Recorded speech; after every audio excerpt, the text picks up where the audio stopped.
여러분들 인생을 살아가는 데 있어서 기준을 정한다는 것이 참 중요해요. 기준에 따라서 평가가 달라진다는 거지요. 어떤 기준으로 보느냐. 안경을 쓰는데 파란 안경을 쓰면 세상이 파랗게 보이고, 빨간 안경을 쓰면 세상이 또 빨갛게 보이고, 안경을 뭘 썼느냐, 기준이 뭐냐, 그 말이죠.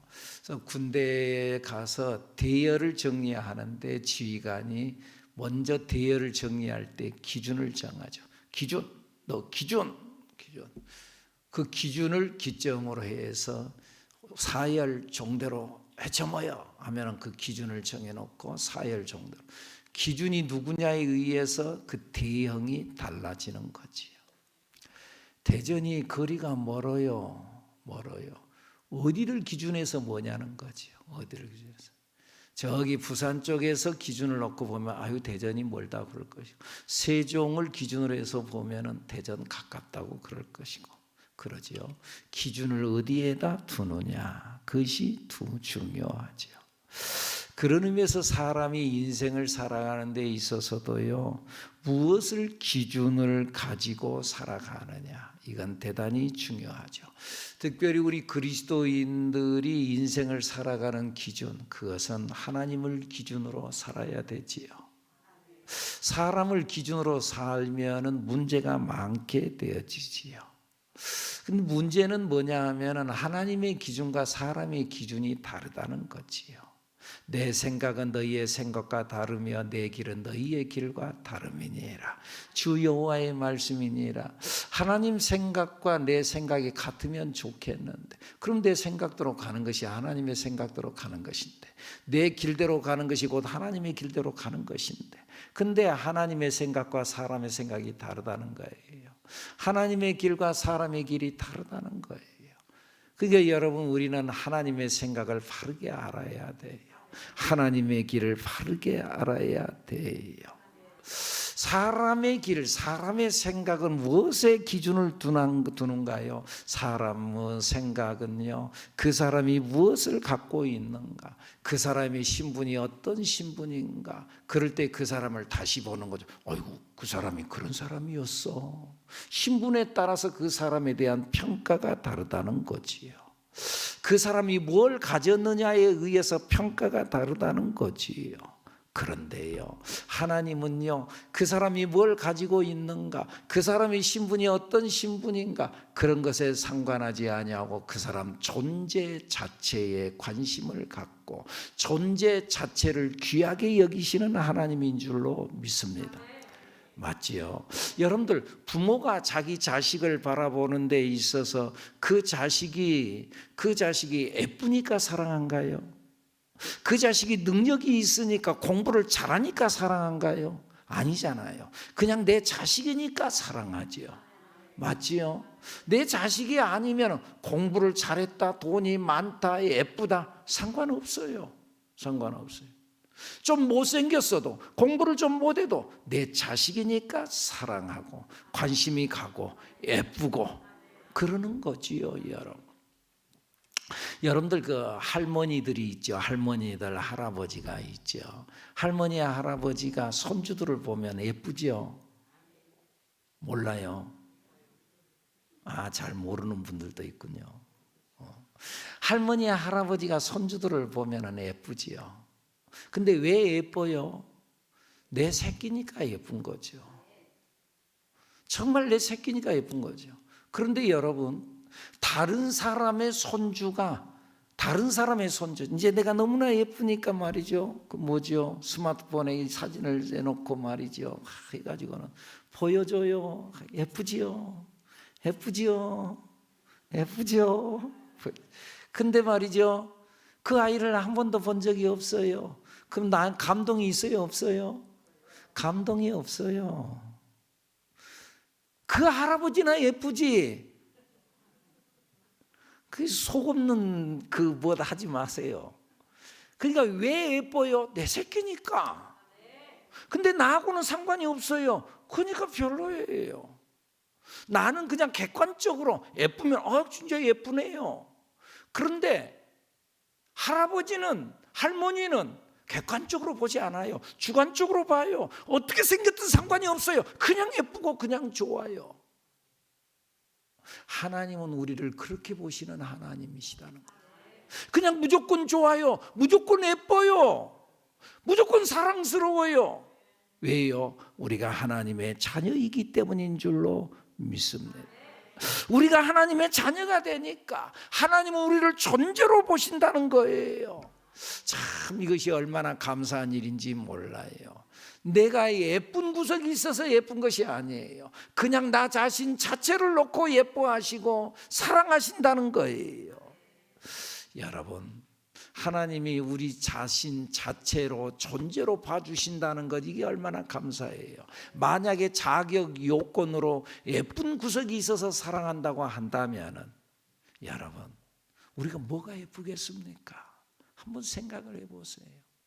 자기가 자기 자신도 한번 돌이켜보세요. 나라면 나를 좋아할 것 같아요? 어떠세요?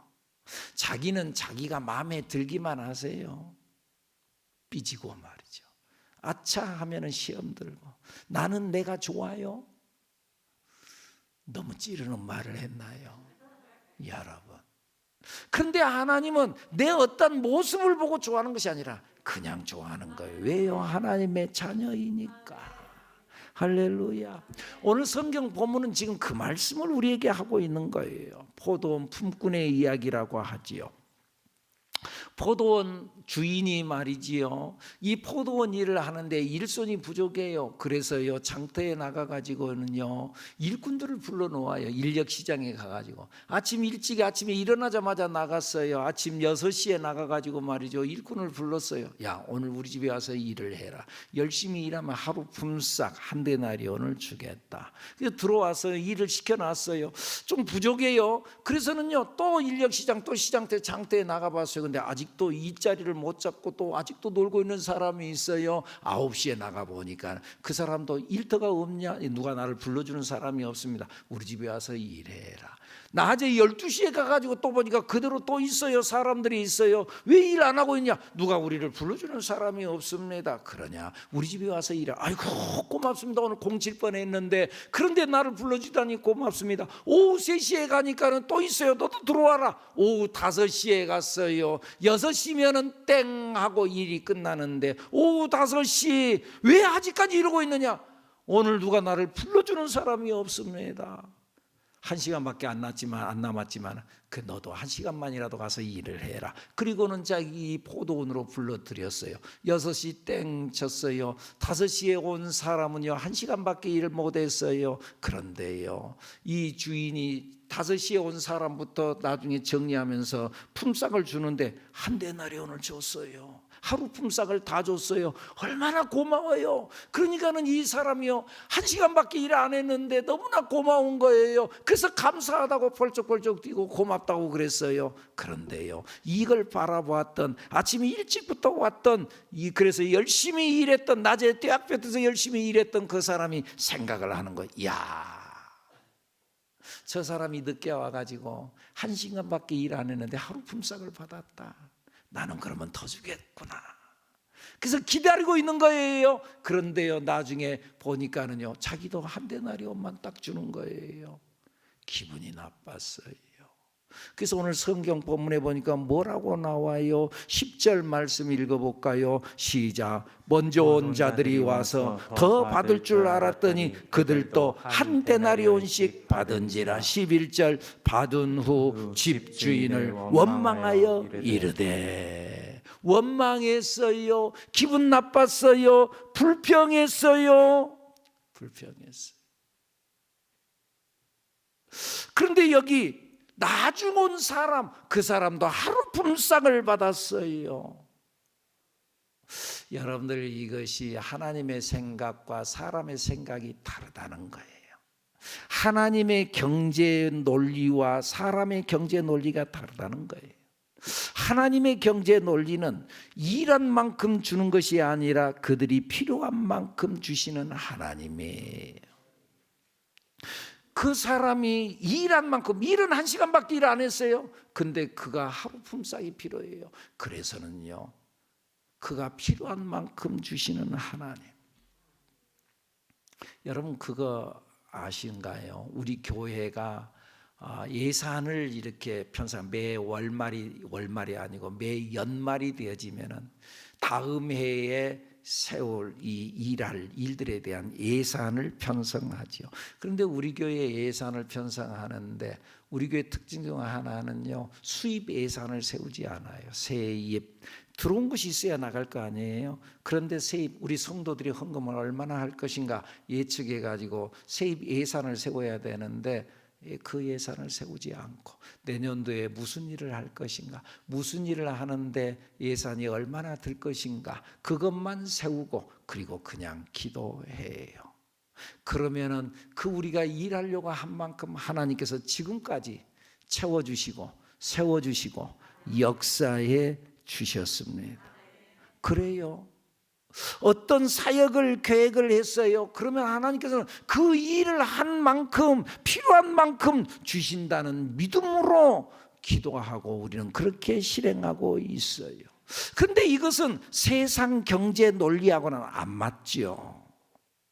그렇죠. 세상에서는 수입이 있어야지 그 수입에 맞춰서 쓰는 거죠. 그런데 교회는 그러지 아니하고 일할 것이 있으면 하나님께서 부어주신다는 것이지요. 세상은요, 돈만큼 일하고 일만큼 받아요. 그런데 하나님 나라는 일만큼 받는 것이 아니라 일도 안 했는데 나에게 이만큼 필요하니까 하나님께서 주신다는 거예요. 그러니까 세상 경제 논리로는 하나님의 나라를 이해할 수 없어요. 그런 의미에서 여러분, 우리가 예수를 믿기로 작정했으면은요, 생각의 구조를 바꿔야 돼요. 하나님 나라의 경제 원리와 세상의 경제 원리가 다르다는 거예요. 하나님 나라의 원리와 세상의 원리가 다르다. 원리가 달라. 자, 봐보세요. 회사는요, 이익 집단이에요. 생산 집단이에요. 맞지요? 회사에서는요, 어떻게 하면은요, 수입을 많이 만들어낼까? 그러면서 생산을 해내요. 교회는요, 어떻게 하면은 많이 생산해낼까가 아니라 어떻게 하면은 허비할까, 헌신할까의 집단이에요. 자, 회사는요, 내가 회사에 다니는 목적이 뭐예요? 여러 가지 고상한 이야기를 많이 한다 할지라도 여러분, 근본적으로 회사에 다니는 목적은 돈 벌기 위해서 다녀요. 맞죠? 내가 회사를 다니는데요, 월급을 안 줘요. 한 달, 두 달, 좀 뭐 어려우니까 그러게 1년 동안 월급 안 줘요. 그러면 다녀야 돼요? 안 다녀야 돼요? 회사는요, 돈 벌기 위해 다녀요. 근데 여러분, 교회는 뭐하러 다니나요? 여러분들 교회에 돈 벌러 다니나요? 여러분들 오늘 교회 나왔어요. 교회 나오니까 여러분들 오늘 하루 품삯 주나요? 교회에 돈 벌러 다니는 사람은 없어요. 오히려 교회는 헌신하러 다녀요. 노동력을 허비하고, 우리 교회에서 봉사한 사람들이 많이 있어요. 이 봉사한다고 해서 돈을 품삯을 주지 않아요. 노동력을 헌신하러 다녀요. 옥합을 깨러 다녀요. 마리아가 옥합을 깼던 것처럼 주님 앞에 내 옥합을 깨뜨리기 위해서 주님 앞에 나와요. 한마디로 교회 나오는데 뭐하러 다녀요? 뭐하러 나와요? 돈 내러 다녀요. 그런데 또 그러면서 좋아해요. 바치면서 즐거워해요. 주님 앞에 드리면서 보람차해요. 이게 교회예요. 교회와 세상의 원리가 다르다는 거예요. 자, 봐보세요. 회사는요, 물질 중심이에요. 그런데 교회는 사람 중심이에요. 회사는 모든 것을 돈으로 계산해요. 이익이 되는가 안 되는가 돈으로 계산해요. 심지어는 사람도 돈으로 계산해요. 그래가지고 그 사람 직원이 들어왔는데 그 직원이 돈이 안 돼요. 일을 못해요. 돈이 안 돼요. 그러면은 구조조정해야지요. 그 사람 끝까지 붙들고 있는 회사는 없어요. 왜? 돈이 안 되는데요. 안 되는데. 그래서요, 회사의 원리로는요, 되도록이면 사람을 적게 쓰고 많은 이익을 남기려고 해요. 근데 교회는 어떻게 하나요? 되도록이면 능력이 있든 없든 많은 사람들이 모이기를 원해요. 이게 교회지요. 여러분들, 10이라고 하는 일에 효과가 있는데 5명이 들어가도 10이라는 효과가 나오고 10명이 들어가도 10이라는 효과가 나와요. 그러면은 기업의 눈을 뜨고 보면은 몇 명을 써야지 맞는 거예요. 5명만 써야 되는 거예요. 10명 쓰는 기업주는 없어요. 그런데요, 교회는 어떻게 하나요? 교회는 되도록이면 많은 사람들이 들어와서 일하도록 하는 것이 교회의 원리예요. 그런 의미에서 여러분, 세상의 눈을 뜨고 교회를 보면은 안 돼요. 왜요? 교회는 다르니까. 회사는요, 의무적이에요. 교회는 자발적이에요. 회사의 업무는 의무예요.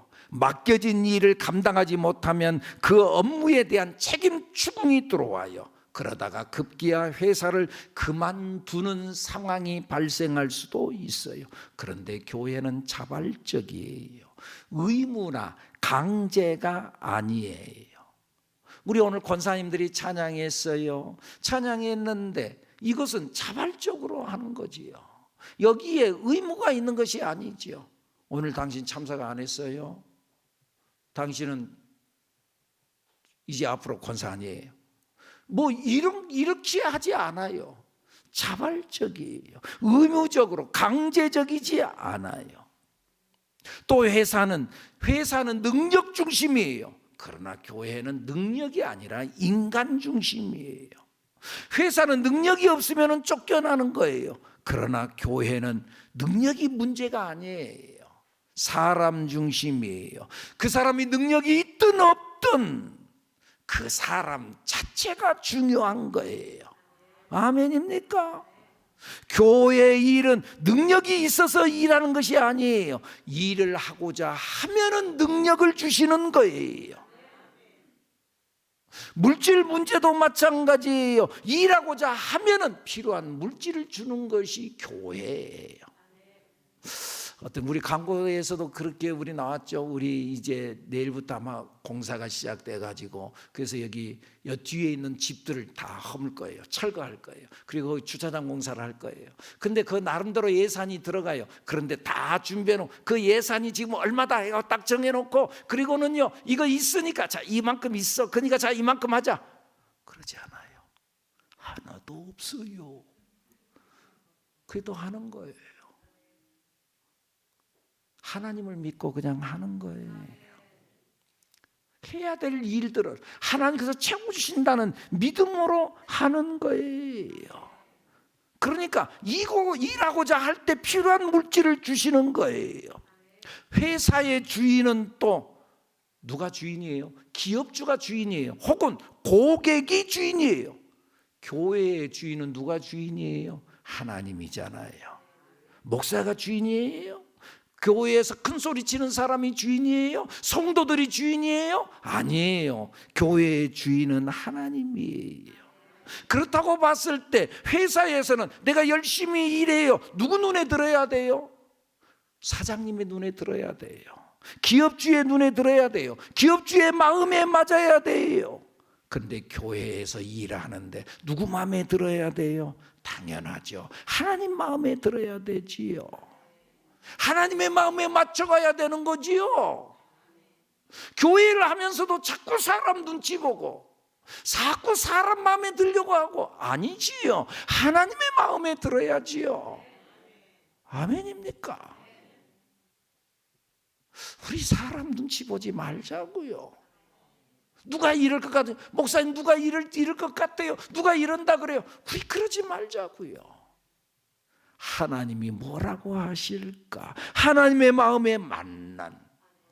할렐루야. 또 교회의 일은 자발적이라 그랬죠. 그런 의미에서 교회에는 노조가 없어요. 교회 어느 교회 노조 있는 거 봤어요? 교회는 노조가 없어요. 이 일을 맡았으면 오직 충성이에요. 그런 의미에서 신앙은요, 하향적이에요. 하나님께서 말씀하시는 말씀은 아멘하고 받아들이는 거예요. 하나님은 우리랑 의논하지 않아요. 하나님은 그냥 선포하시는 거예요. 그래서 성경에 뭐라고 그래요? 홀로 행하시는 하나님, 홀로 일을 행하시는 하나님이라고 말씀해요. 세상은 반대지요. 세상은 상향적이죠. 여론이 어떤가? 여론. 오늘 이 시대에 지지도가 어떤가? 지지도. 여론 따라서 움직이잖아요. 의논하잖아요. 회원 간 합의해서 하잖아요. 교회 일은 합의해서 하는 게 아니고 하나님의 말씀대로 하는 거지요. 하나님의 일은 선포하는 거지요. 봐보세요. 예수님이 태어났어요. 동정녀 마리아 처녀에게서 태어났어요. 그 처녀의 몸 마리아를 통해서 이 예수님이 태어나면서 하나님께서 마리아와 의논하지 않았어요. 그냥 선포했어요. 아이가 있으리라. 아이를 낳으면 예수라 해라. 깜짝 놀랐어요. 하나님께서 네가 너를 통해서 아이가 태어났으면 좋겠다. 괜찮겠니? 그렇게 묻지 않았어요. 묻지 않고 그냥 선포했어요. 그의 남편 요셉에게 그냥 선포했어요. 의논하지 않았어요. 그런데 또 감사하게도 이 마리아는 순종해요. 주님의 말씀 앞에 주의 여종이오니 말씀대로 이루어지이다. 이게 신앙이에요. 이게 교회의 일이에요. 교회에서 세상의 원리를 주장하지 않아야 되는 거예요. 오늘 성경 본문에 지금 그 말씀을 하는 거예요. 분꾼들은 자기들 생각과 맞지 않다고 지금 원망하고 있는 거예요. 10절 이하의 말씀 다시 한번 읽어볼까요? 시작. 먼저 온 자들이 와서 더 받을 줄 알았더니 그들도 한 데나리온씩 받은지라. 받은 후 집주인을 원망하여 이르되 12절 나중 온 이 사람들은 1시간밖에 일하지 아니하였거늘 그들을 종일 수고하며 더위를 견딘 우리와 같게 하였나이다. 우리는 하루 종일 일했습니다. 낮에 그 떼약볕에서 일했습니다. 근데 그 사람 1시간밖에 일 안 했습니다. 그런데 그 사람과 나를 똑같이 대합니까? 자기들 기대하고 달랐어요. 자기들은 더 받을 줄 알았어요.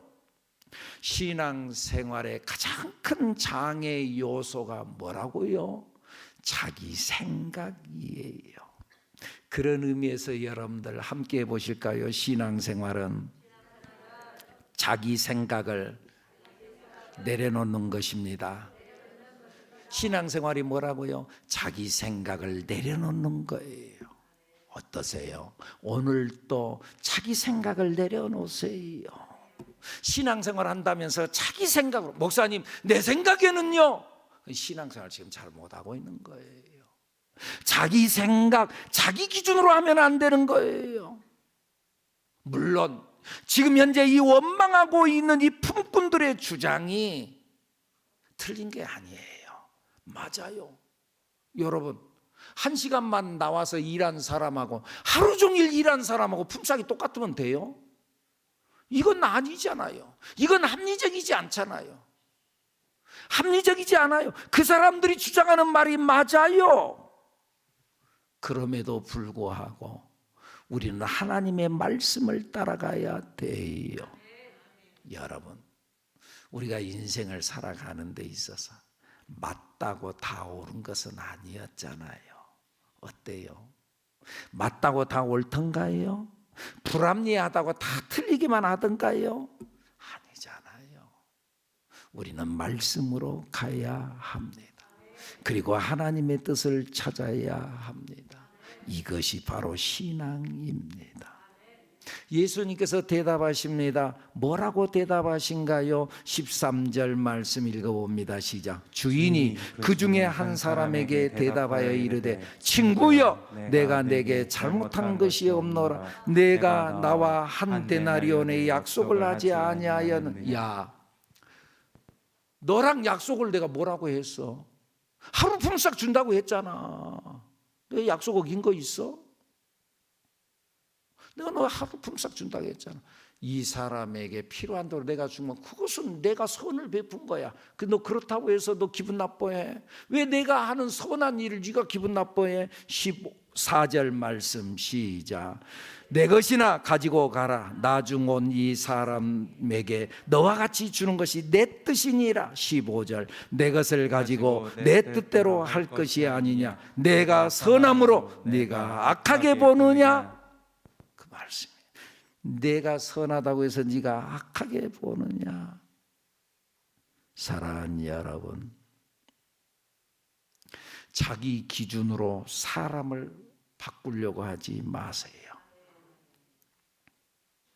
자기 기준으로 주인님 이건 아니잖아요. 내 기준으로 주인을 바꾸려고 하지 마세요. 내 기준으로 남편을 바꾸려고 하지 마세요. 내 기준으로 부모를 바꾸려고 하지 마세요. 내 기준을 가지고 내 자식을 바꾸려고 하지 마세요. 마르다의 문제가 뭐였어요? 마르다의 문제가 예수님을 향해서 내 기준으로, 예수님 내가 이렇게 할 일이 많고 지금 바쁜데 왜 지금 예수님은 마리아랑 같이 거기서 그냥 노닥거리고 있는 겁니까? 마리아 좀 내보내세요. 그래요. 이치적으로는 맞아요. 이치적으로는 맞아요. 그런데 내 생각으로 예수님을 바꾸려고 하지 마세요. 예수님은 마르다 그러지 마리아 옳다 그러지 않았어요. 마리아는 좋은 편을 택했다. 오히려 마리아를 칭찬하고 있어요. 자기 생각으로 예수님을 고치려고 하지 마세요. 오늘 본문에 나타나진 이 포도원 품꾼에 대한 이 이야기는 유대인과 이방인들을 놓고 비유로 해서 말씀하는 거예요. 아침 일찍부터 와서 열심히 일한 사람, 그들은 바로 유대인들이었어요. 늦게 온 사람들은 이방인들이었어요. 그런데 이 유대인들의 입장에서 봤을 때 자기들은 선민이에요. 자기들은 선택받은 민족이에요. 그런데 저 늦게 온 저것들이랑 우리를 똑같이 대우하는 것, 그것을 견딜 수가 없었어요. 그것이 불만이었어요. 그래서 하나님을 향하여 원망하고 있는 거예요. 이때에 예수님께서 결론적인 중요한 말씀을 하는 거예요. 16절 말씀 시작. 이와 같이 나중된 자로서 먼저 되고 먼저 된 자로서 나중되리라. 여기서 먼저 된 자가 누구예요? 유대인이에요. 먼저 된 자, 너는 나중되고, 나중된 자, 끝에 온 사람, 그들은 이방인들. 그런다면, 그런데 정말 위치가 바뀌었어요. 먼저 됐던 유대인들, 하나님의 약속을 받았던 유대인들, 그들은 아직도 예수를 믿지 않아요.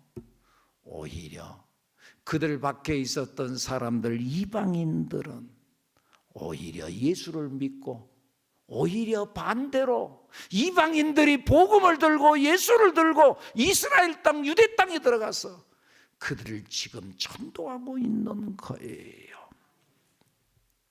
바뀌어졌어요.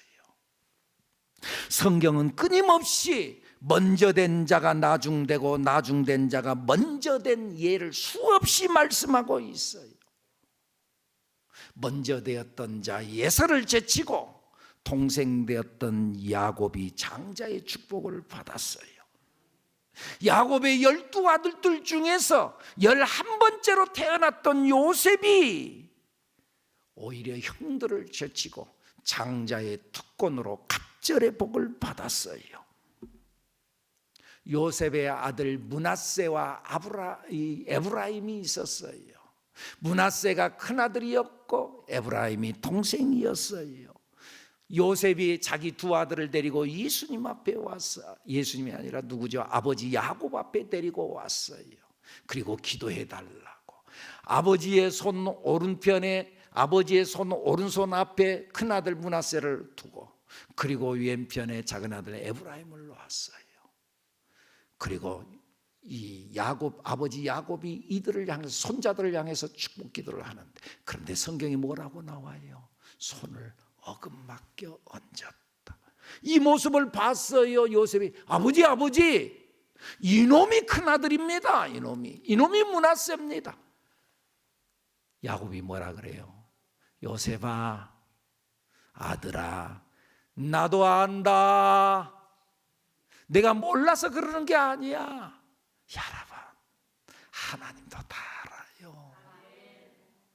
몰라서 그러고 있는 거 아니에요. 다 알아요. 나도 안다. 그러면서 손을 어긋맞겨 손을 얹어서 축복 기도해 줘요. 순위가 바뀌었어요. 여러분, 오늘 지금 이 말씀을 드리는 오늘 이 설교의 메시지가 오늘 이거예요. 사랑하는 여러분, 나중되었다고 절망하지 마시기를 바랍니다. 나중되었다고, 내가 부족하다고, 나에게 힘이 없다고, 내가 가진 것이 없다고, 남들보다 좀 부족하다고, 내가 좀 늦었다고, 늦게 출발했다고, 내가 지금 꼴찌로 가고 있다고 자책하거나 절망하지 마세요. 어느 날 하나님이 손만 바꿔치기 해버리면, 손만 어긋맞게 올려버리면 뒤집어지는 거예요. 여러분, 아무리 내가 뒤로 가고 아무리 내가 정말 없어도 하나님께서 손만 바꿔버리면 뒤집어지는 거예요. 순서가 뒤바뀌어지는 거예요. 자책하지 말고 절망하지 말기를 바랍니다. 먼저 된 자가 나중되고 나중된 자가 먼저 되는 일이 있다. 반드시 이런 일이 일어난다. 아침 일찍부터 와서 일했다고 자만하지 말아라.